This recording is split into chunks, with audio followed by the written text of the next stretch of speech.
Je pense qu'il faut qu'on fasse attention à ce que l'on dit dans notre état de droit.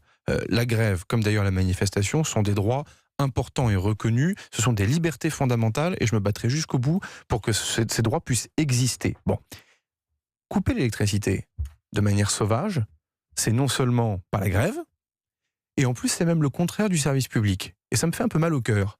Et c'est lamentable de voir des personnes qui précisément ont un statut qui les protège au nom du service public, pour des raisons qui sont historiques et qui aujourd'hui se permettent de couper l'électricité à certains de nos concitoyens. Moi j'appelle à des sanctions rapides et fermes sur le terrain disciplinaire. Enedis doit prendre ses responsabilités sur le terrain disciplinaire.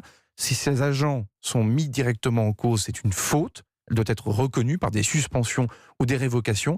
Et je souhaite que la justice soit saisie. Et d'ailleurs, je le dis aux maires de France, puisque nos concitoyens qui écoutent Europe 1 ne le savent peut-être pas, mais une partie du réseau de distribution de l'électricité dans notre pays appartient aux collectivités territoriales, aux mairies, qui sont rassemblées dans les syndicats. Moi, je demande aux présidents de ces syndicats, aux maires, de saisir les parquets à chaque fois qu'une action peut être rencontrée dans les différents territoires français. Il ne faut rien laisser passer, ce qui se passe est très grave. Il y a une dérive qui n'est pas républicaine, qui fait vraiment honte. Quand je vois M. Martinez, patron de la CGT, qui est une formation syndicale historique dans notre pays, venir cautionner ces pratiques, il y a une dérive qu'on pourrait qualifier de mélenchoniste qui n'est pas belle à voir.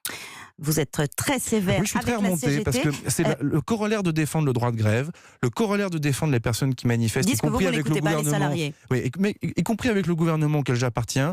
Il y a quand même une histoire française autour de ces questions. On s'est battu pour ça. Et donc je pense que celles et ceux qui dévoient le droit de grève, qui créent cette suspicion, qui détournent justement les lois de la République pour commettre ces interruptions brutales d'électricité, on parle de crèches qui ont été privées d'électricité. Très franchement, c'est lamentable.